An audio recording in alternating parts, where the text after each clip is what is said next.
1절부터 13절까지입니다.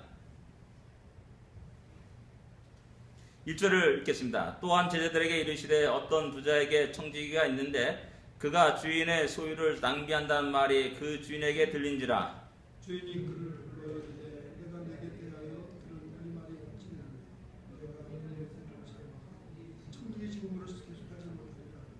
청지기가 속으로 이르되 주인이 내 직분을 빼앗으니 내가 무엇을 할까. 땅을 파자니 힘이 없고 빌어먹자니 부끄럽구나. 내가 한 죄를 아무리 알지 않는 직분을 빼앗기게 하는 사람들이 자기 집을 용접하리라. 주인에게 빚진 자를 일일이 불러다가 먼저 온 자에게 이르되 내가 내 주인에게 얼마나 빚졌느냐.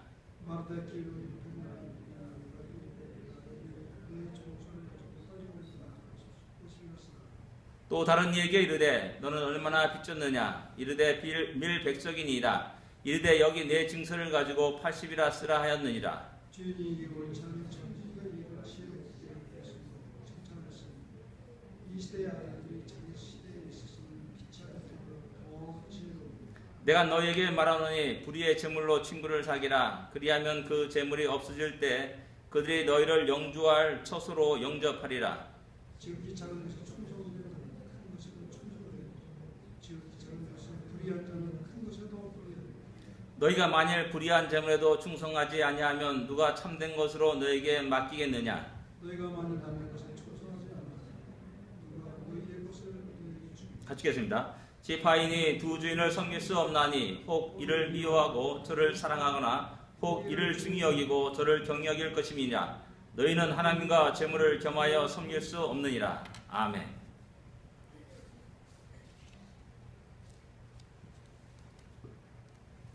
처음에 단추를 잘못 끼우게 되면 그 밑에 단추도 이렇게 어긋나게 됩니다.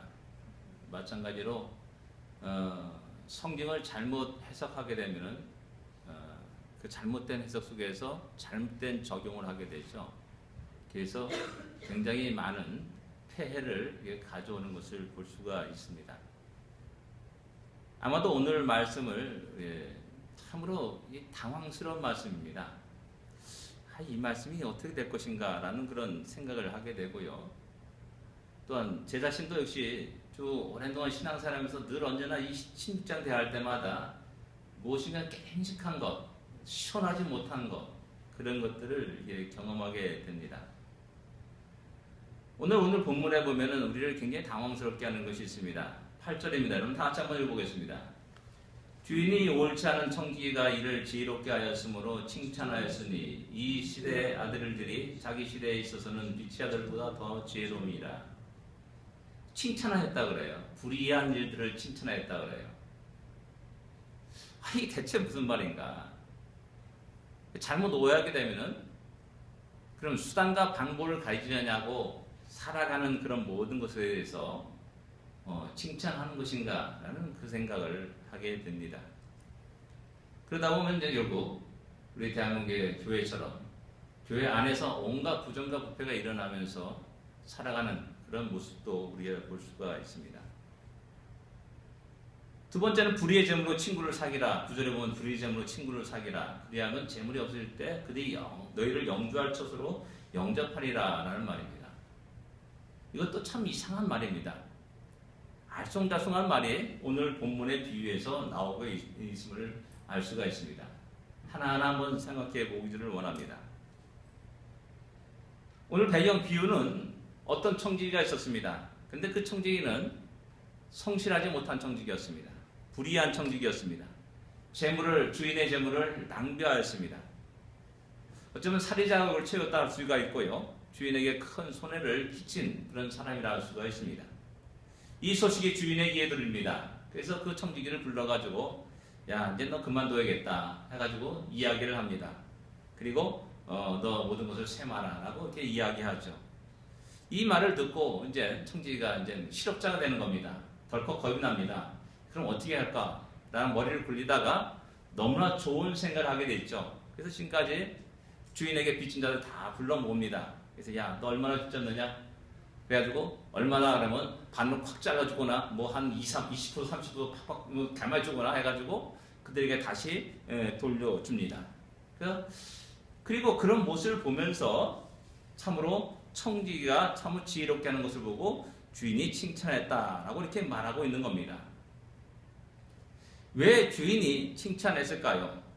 우리 주님은 왜 이 비유를 우리에게 말씀하시는 걸까요? 우리는 이것을 알기 위해서 주인이 청지기를 칭찬한 이유가 무엇인지를 먼저 알 필요가 있습니다. 그 이유는 8절 하반절에 나오고 있습니다.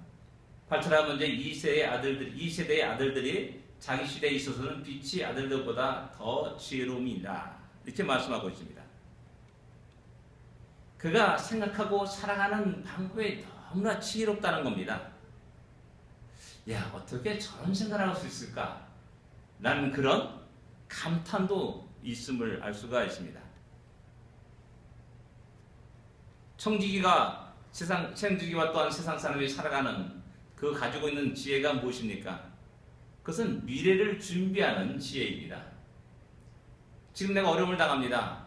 그럼 이렇게 하면 저 사람들이 나중에 나를 박대하지 않을 것이다 라고 해서 그 생각을 가지고 지금 악한 일들을 더 나가서 실행하고 있는 겁니다. 공문서를 위조한다고 할 수 있어요. 현대말로는 공문서를 위조하는 그런 제도 기꺼이 행하는 모습을 우리에게 보여주고 있습니다. 그래서 이걸 칭찬했다 그래가지고 우리 잘못 해석해버리면은 그래도 되는가 보다 라는 이런 식으로 해석해버리면 엄청난 잘못이라는 것이죠. 우리가 옛날에 보면은 간간히 제가 한번 예전에 우리 복음성가 가수인 박정호 씨가 쓴 자기의 어떤 간증집이랄까요?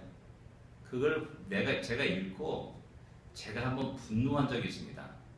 거기 어떤 내용이 나오냐면은 고등학교 때 그가 시험을 보기 전에 원래 교무실을 침투해가지고 밤에 들어가가지고 시험지를 빼내다가 들킨 장면이 거기에 기록되고 있습니다. 야, 어떻게 이런 생각을 할 수 있을까? 감히 제가 지금까지 살아오면서 생각조차도 못했던 일들을 생각하고 실행했더라고요. 근데 그거에 대해서 그때 그렇게 죄의식을 느끼고 또 회개하고 그런 내용이 없는 겁니다. 그래서 그것 가지고 내가 분노를 했던 겁니다. 여기서 교민들이, 자녀들이 이제 부모님들이 공부 열심히 하라 그러니까는 스티븐슨 학교에 있는 어떤 우리 한인 학생들이 원래 컴퓨터에 선생님의 패스워드를 알아가지고 몰래 들어가가지고 자기의 성적들을 다 조작시켜버린 겁니다. 나중에 들통났죠. 그래가지고 아마 쫓겨났을 거라고 생각됩니다. 바로 청지가 행한 일이 바로 그러한 일들이라는 겁니다. 그래서 어떻게 그런 일을 할 수 있을까? 도저히 상상할 수 없는 일들이 벌어지는 겁니다. 다 왜? 자기 부귀영화를 위해서, 자기 미래를 위해서 그렇게 행하는 겁니다. 왜? 좋은 성적 맞으면은 좋은 대학에 들어갈 수 있고, 그럼 자기 앞날에 좀 창창하지 않습니까? 그런 식으로 해서 자기 나름대로의 미래를 준비하는 그런 모습을 우리에게 소개해주고 있는 겁니다. 그렇다면 이 주인이 칭찬했던 말이 무슨 뜻이 되겠습니까? 진정한 칭찬도 들겠습니까? 어쩌면 우리가 주인의 입장에서 보면 우리는 그 사람을 어떻게 두겠습니까? 그런 모습을 봤어요. 들었어요. 전에는 자기의 재산을 탕진하고 또 손해를 끼치는 그 사람을 불러가지고 나 그만둬라라고 했고, 그 다음에 보니까 더 많은 큰 엄청난 문서를 조작해가지고 더 큰 손해를 입히는 것을 보면서 이걸 그만 놔둬야 될 것인가? 라는 겁니다. 어떤 사람의 해석은 이렇게 생각합니다. 그렇게 탕감해 주니까는 모든 빚진 자들이 주인에 대해서 칭송한다는 거죠. 주인의 자비와 인자하심에 대해서 칭송한다는 거죠. 그것을 듣고 나서 주인이 감히 해고할 수 없었을 것이다 라고 이렇게 해석하는 부분도 이렇게 읽어봤습니다. 그런데요, 그가 불의한 청지기라는 것을 알 정도로 안다면은 많은 사람들이 그의 불성실과 불정직함과 불충성을 이미 다 알고 있다라고 생각할 수 있습니다. 그렇다면은 가만두는 것이 아니라 당장 해고를 할 것이라는 겁니다. 우리 자신도 그렇지 않습니까? 당장 잘라버려라 뭐 이렇게 이야기할 거라는 겁니다. 그렇다면 이 칭찬은 무슨 칭찬이냐면, 야, 그놈 참 기가 막히다. 어떻게 그렇게 머리가 팽팽 들어가지? 야, 참 약삭빠른 놈이네. 이런 식의 뉘앙스가 담겨있는 칭찬이라 할 수가 있는 겁니다. 진정한 칭찬이 아니라 너무나 지혜롭게 해서 그를 계속 자기 곁에 두고 살아가는 것이 아니라, 야, 참 진짜 기가 막히다. 어떻게 저렇게 생각할 수 있을까? 어떻게 저런 일을 행할 수 있을까? 라는 그런 식의 뉘앙스가 담겨있는 말이라 할 수가 있는 겁니다. 그렇다면 여기서 우리 주님이 이 비유를 말씀하신 근본 이유가 무엇이겠습니까? 세상 사람은 뭐라는 겁니다. 세상 사람들을 보면은 자기 자신의 미래를 위해서 온갖 수단법을 가리지 않고 어떤 일을 행하고 있다는 겁니다. 근데 믿음의 사람인 너희들, 하나님의 백성인 너희들은 과연 그 미래를 위해서 무엇을 준비하고 있냐라는 것입니다. 진정 예수를 믿는 우리들은 과연 무엇을 준비하고 살아갑니까? 저는 히브리서 11장을 읽으면서 노아의 믿음을 보면서 저는 믿음의 사람들은 준비하는 자구나 라는 것을 발견한 적이 있습니다. 120년 동안 하나님의 경고하심을 받고 그는 끝없이 방주를 만들어 갑니다. 어떤 기회가 없는 일입니다. 어떤 확실할 수 없습니다. 그럼에도 불구하고 하나님이 예정된 그 심판을 준비하면서 방주를 만들어가는 것, 그것이 바로 우리 모든 성도들이 자세, 삶의 모습이 아닌가 생각하게 됩니다. 우리의 모두는 다 끝이 있습니다. 시작이 있으면 반드시 끝이 있게 마련입니다. 과연 우리는 그것을 위해서 얼마나 우리의 가진 것들을 드리며 준비하고 있냐라는 겁니다. 세상 사람들은 헛되고 헛된 미래를 위해서 그렇게 열심을 내고 가진 수단과 방법을 가리지 않냐고 그 일을 준비해 갑니다. 우리 믿음의 사람에게 볼 때는 그런 게 모든 것이 다 헛되고 헛되다는 것을 압니다. 그러나 그들은 모르기 때문에 그렇게 열심을 내서 그것을 위해서 준비해 가죠. 열심히 공부도 하고요. 열심히 돈도 벌고요. 열심히 여러 사람이 관계를 맺어가려 무던히 애를 쓰는 그런 모습도 우리는 볼 수가 있습니다. 그런데 주님은 오늘 우리에게 말하는 겁니다. 세상 사람들이 그러할진데 불의한 자가 또 그것을 위해서 준비하고 그런 지혜가 있는데 과연 너희들은 어떤 준비를 하고 어떻게 그 준비를 하고 있는지 우리에게 이야기하고 있는 겁니다. 다시 한번 우리는 한번 심각하게 생각해 볼 필요가 있습니다. 우리 9절을 여러분 다 같이 읽어보겠습니다. 9절입니다. 9절입니다. 내가 너에게 말하노니 불의의 제물로 친구를 사귀라. 그리하면 그 제물이 없을 때 그들이 너희를 영주할 곳으로 영접하리라. 이 말도 참 이상한 말입니다. 불의의 제물로 친구를 사귀라. 그리하면 그것이 없을 때 그 친구들이 너희를 영접하리라. 도대체 이해를 할 수가 없습니다. 참 당황하지 않을 수 없는 겁니다. 이 말은 오늘날 말로 말하면은 야, 돈이 있을 때 너 많은 친구를 사귀라 하는 겁니다. 너 좋은 자리에 앉아 있을 때 친구를 많이 사귀라 하는 겁니다.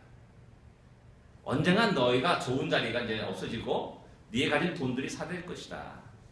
그럴 때 그 친구들을 찾아가게 되면 그 친구들이 너를 기쁘게 받아들일 것이다. 라는 그런 의미를 담고 있는 겁니다.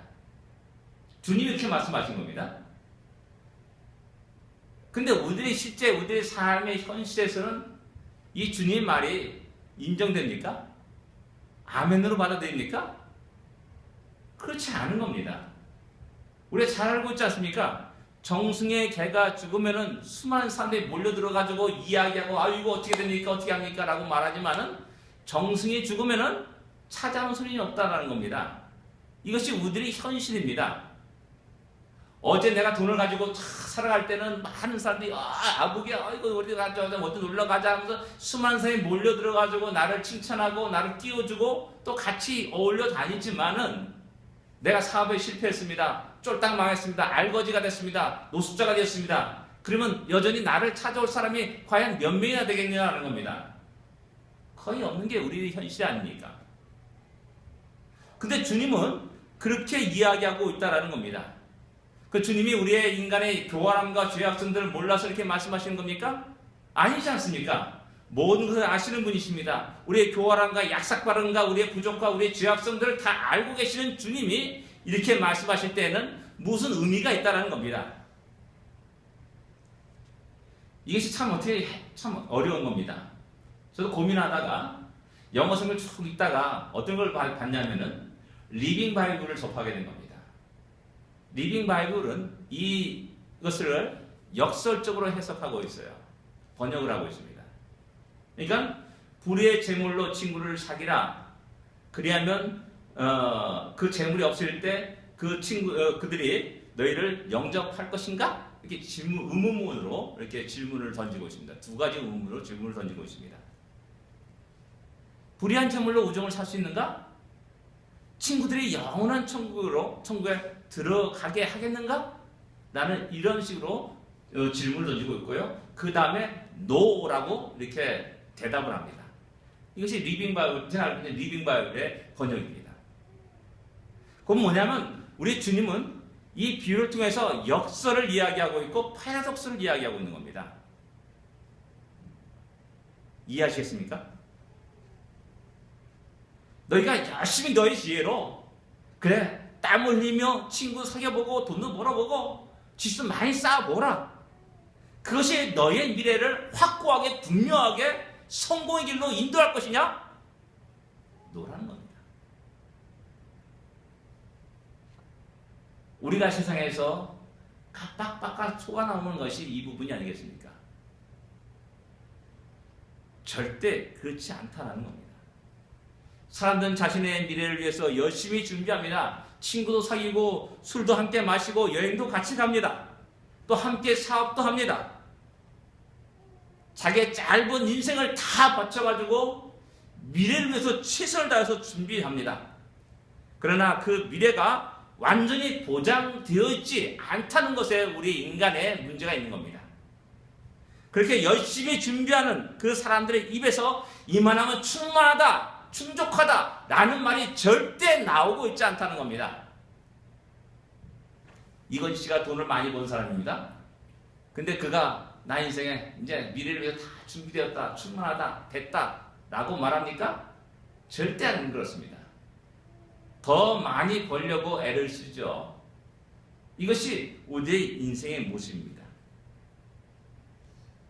그렇다면 세상 사람들이 생각하는 그 미래의 준비는 분명히 잘못되었다는 것을 말하는 겁니다.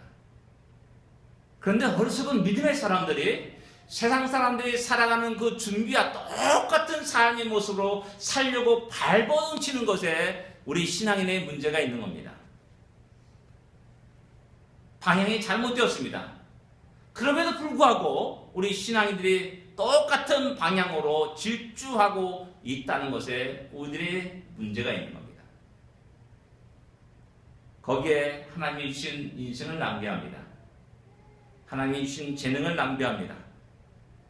하나님이 주신 부와 영화를 낭비합니다. 청지기로서 부적합한 모습을 보여주고 있습니다. 우리가 잘 알고 있듯이 돈으로는 침대 살 수 있습니다. 그러나 잠은 사지 못한다는 말이 있지 않습니까? 돈으로 미래를 준비할 수 없습니다. 지식으로 우리의 미래를 준비할 수 없습니다. 권력으로 우리의 미래를 결코 준비할 수 없습니다. 바로 그 사실을 우리 주님은 역설적으로 이야기하고 있는 겁니다. 그러면 우리는 어떻게 그 미래를 준비할 수 있겠습니까? 어떤 것이 참된 우리의 미래를 준비하는 길이 되겠습니까? 그것은 딱 하나밖에 없습니다. 우리의 미래를 준비하는 가장 중요한 것 딱 하나, 10가지 20가지도 아닙니다. 우리의 인생 속에 주님과 함께하는 것 그거밖에 없습니다. 주님과 동행하는 삶 그거밖에 없습니다. 주님을 의지하고 주님을 바라보는 것 그거밖에 없습니다. 내가 다른 곳에 눈을 돌리는 그 순간에 우리는 삭막한 사막을 볼 겁니다. 내가 다른 곳으로 눈을 돌리는 그 순간에 일거리는 태양을 볼 겁니다. 그 속에 수없이 많은 발자국을 볼 것이고 그 너머에 수많은 해골들을 보게 될 겁니다. 진정 우리가 미래를 준비하는 길은 다른 거 없습니다. 주님의 인도하심 속에서 우리의 발걸음을 한 걸음 한 걸음 내딛는 겁니다. 주님의 말씀에 따라서 우리의 삶을 들여가는 길밖에 없습니다. 우리의 주님은 우리를 진정한 우리의 미래로 우리를 인도합니다. 적과 꿀이는 흐르는 가나안 땅으로 인도합니다. 영원한 하늘나라로 우리를 인도합니다. 그 주님과 함께 5대의 삶을 살아갈 수 있는 지혜로운 자가 되어야 됩니다. 주님은 우리를 친구로 삼아 주셨습니다. 우리는 진정한 그 주님을 친구로 여기면서 그분과 함께 즐겁게 대화 나누며 교제하면서 5대 인생의 발걸음을 한 걸음 한 걸음 옮기고 있냐라는 겁니다. 그 주님은 우리를 친구로 삼을 때, 나를 친구로 삼을 때 우리의 외모를 보고 친구를 삼은 것이 결코 아닙니다. 우리가 가진 돈을 보고 친구를 삼은 것이 아닙니다. 우리의 가진 권력을 가지고 친구를 삼은 것이 아닙니다. 우리가 잠시 조금 못났다 할지라도 돈이 없는 거렁뱅이라 할지라도 기꺼이 우리를 친구로 삼아 주셨습니다. 더 나아가서 친구를 위해서 자기 목숨까지 버리신 분이 우리 주님이시라고 말씀합니다. 나를 위해서 그 누군가가 피를 흘리고 죽으셨다는 그 사실을 발견하는 그 순간에 그 사람에 대한 나의 삶의 태도는 달라질 수밖에 없는 겁니다. 그러게 우리의 삶의 가장 우선순위도 달라질 수밖에 없습니다. 내 삶의 가장 기쁨과 감격도 달라질 수밖에 없습니다. 돈을 많이 벌었다고 와 만세하고 그러는 것이 아니라 주님의 그 은혜를 기억하면서 눈물을 흘리고 기뻐하며 감사하는 것이죠. 우리의 가정의 모습도 역시 마찬가지입니다. 우리의 자녀들에게 나 열심히 공부해라, 열심히 공부해라. 우리 한국 사람들은 얼마나 많이 들어왔습니까? 기가 따갑게 들어왔고요. 그것 때문에 스트레스 받아가지고 스스로 목숨을 끊는 학생들도 있지 않습니까?